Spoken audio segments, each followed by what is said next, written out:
नमस्कार दोस्तों, स्वागत है आप सभी का आपके चैनल माही उत्तराखंडी में। मैं हूं माही और आज से हम शुरू कर रहे हैं उत्तराखंड सामान्य ज्ञान की एक विशेष सीरीज।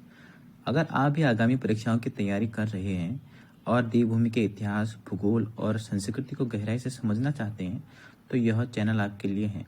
चलिए शुरू करते हैं आज का पहला अध्याय। उत्तराखंड शासनिक प्रशासनिक ढांचा। उत्तर प्रदेश के 13 हिमालयी जिलों को काटकर 9 नवंबर 2000 को भारतीय गणतंत्र के 27वें और हिमालय राज्यों में 11वें राज्य के रूप में उत्तरांचल राज्य का गठन किया गया।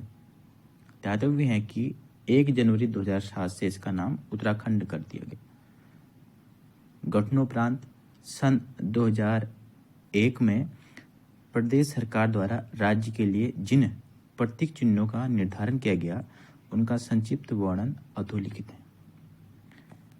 राज्य चिन्ह। शासकीय कार्यों के लिए स्वीकृत राज्य चिन्ह में उत्तराखंड के भौगोलिक स्वरूप की झलक मिलती है।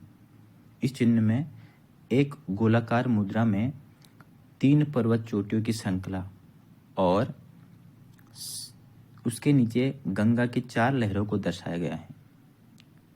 बीच में स्थित चोटी अन्य दोनों चोटी से ऊंचा है और उसके मध्य में अशोक का लाट अंकित है।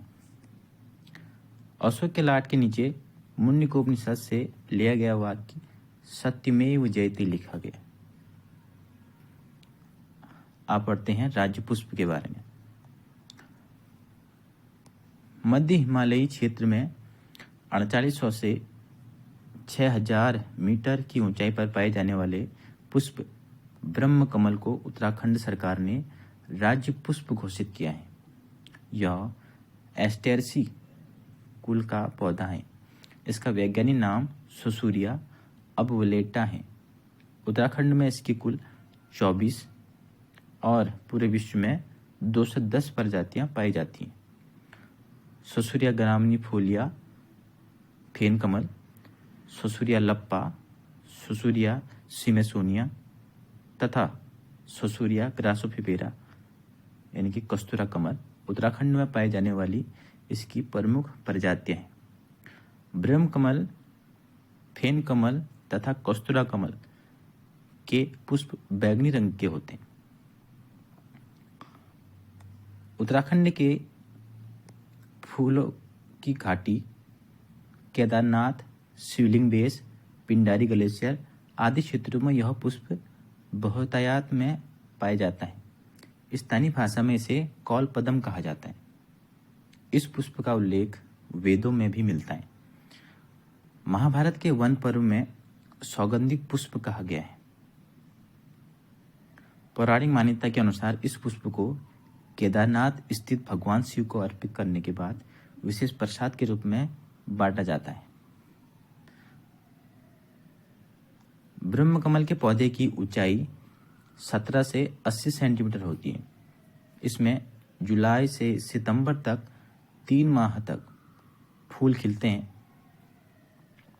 बैंगनी रंग का इसका पुष्प टहनियों में नहीं बल्कि पीले पत्तियों से निकले कमल पात में पुष्पगुच्छ के रूप में खिलता है।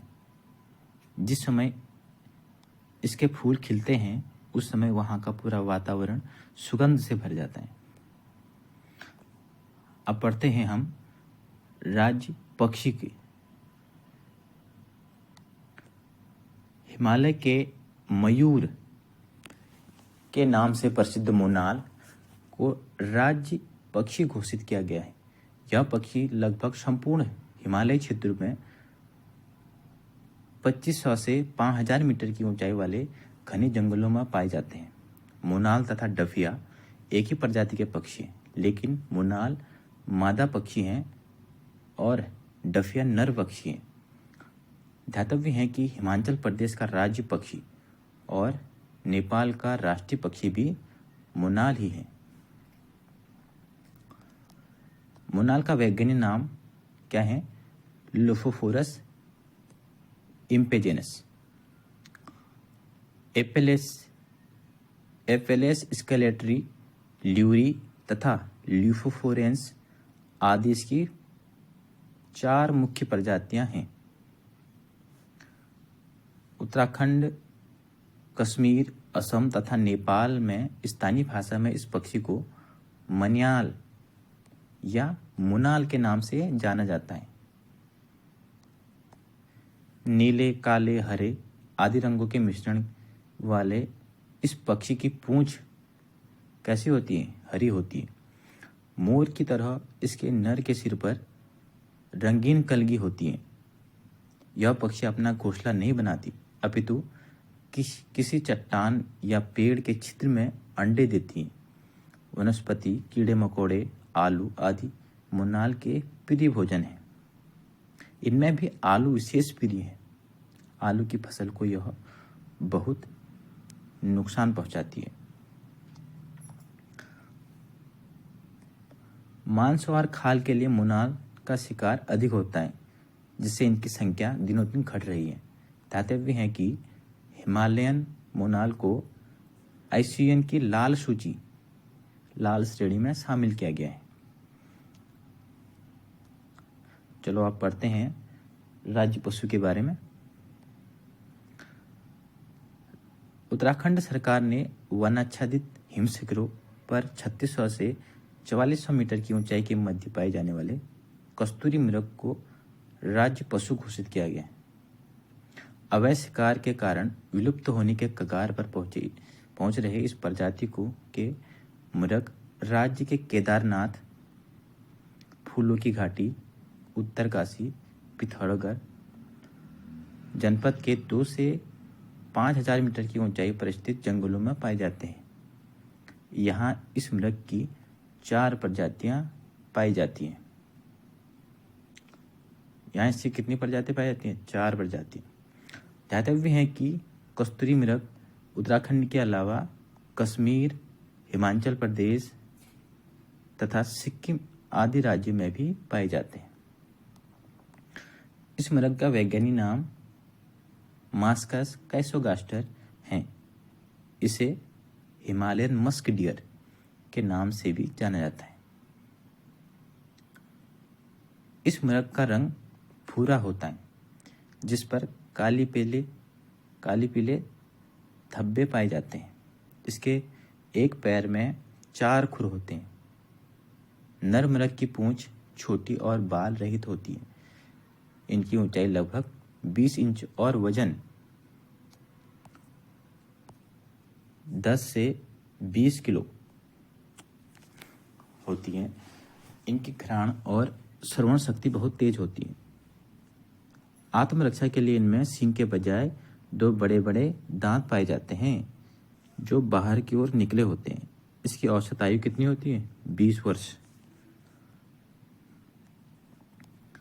मादा मृग की गर्भधारण अवधि 6 माह होती है और एक बार में प्रायः एक ही मृग का जन्म होता है।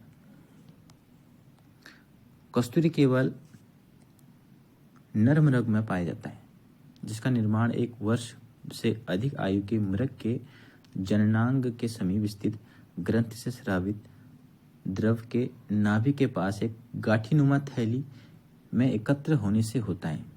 इसी गांठ का ऑपरेशन कर गाढ़े द्रव के रूप में कस्तूरी प्राप्त किया जाता है।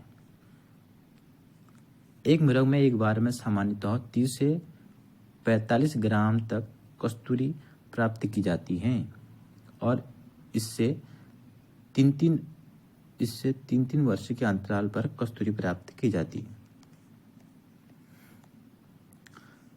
कस्तूरी क्या है? एक जटिल प्राकृतिक रसायन है जिसमें अद्वितीय सुगंध होती है।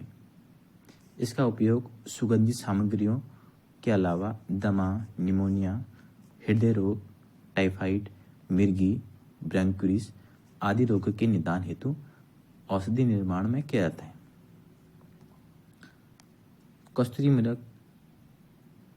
कस्तूरी की मांग एवं मूल्य अधिक होने के कारण इनका अवैध शिकार अधिक होता है, जिससे इनकी संख्या और लिंग अनुपात में तेजी से गिरावट आ रही है। 1972 में तत्कालीन उत्तर प्रदेश सरकार द्वारा चमोली के केदारनाथ वन्यजीव विभाग के अंतर्गत 75.2 20 वर्ग किलोमीटर क्षेत्र में कस्तूरी मृग विहार की स्थापना कर इनके संरक्षण के लिए महत्वपूर्ण कदम उठाया गया।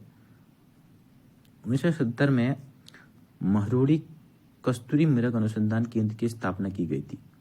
1986 में पिथौरागढ़ में अस्कोट अभयारण्य की स्थापना की गई थी। 1982 में चमोली जिले के कांचुला खर्क में एक कस्तूरी मृग प्रजनन एवं संरक्षण केंद्र की स्थापना की गई थी। उत्तराखंड की वन्य जीव गणना 2008 के अनुसार राज्य में कस्तूरी मृग की संख्या मात्र 376 थी, जिसमें 258 संरक्षित क्षेत्रों में थे। अब चलिए पढ़ते हैं उत्तराखंड के राज्य वृक्ष के बारे में। बसंत के मौसम में अपने रंग बिरंगे फूलों से उत्तराखंड के प्राकृतिक सौंदर्य को और अधिक निखार देने वाला सदाबहार वृक्ष बुरांस को राज्य वृक्ष घोषित किया गया है। इसका वानस्पतिक नाम क्या है? Rhododendron arboreum.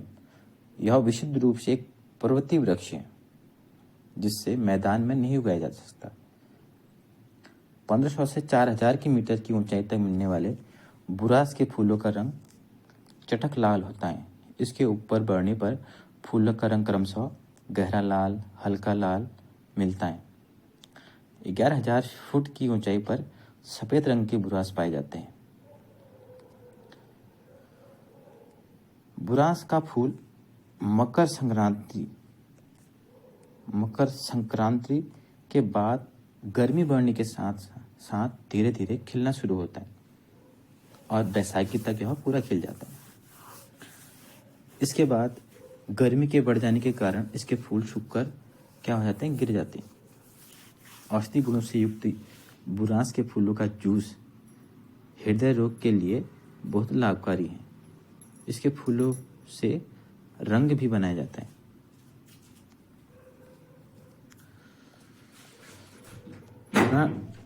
बुरांस वृक्षों की ऊंचाई 20 से 25 फीट होती है। इसकी लकड़ी बहुत मुलायम होती है और अधिकतर उपयोग ईंधन के रूप में किया जाता है। इसके पत्ते मोटे होते हैं जिनसे खाद बनाया जाता है। बुरांस के अवैध कटान के कारण वन अधिनियम 1974 में इसे संरक्षित वृक्ष घोषित किया गया, लेकिन इसके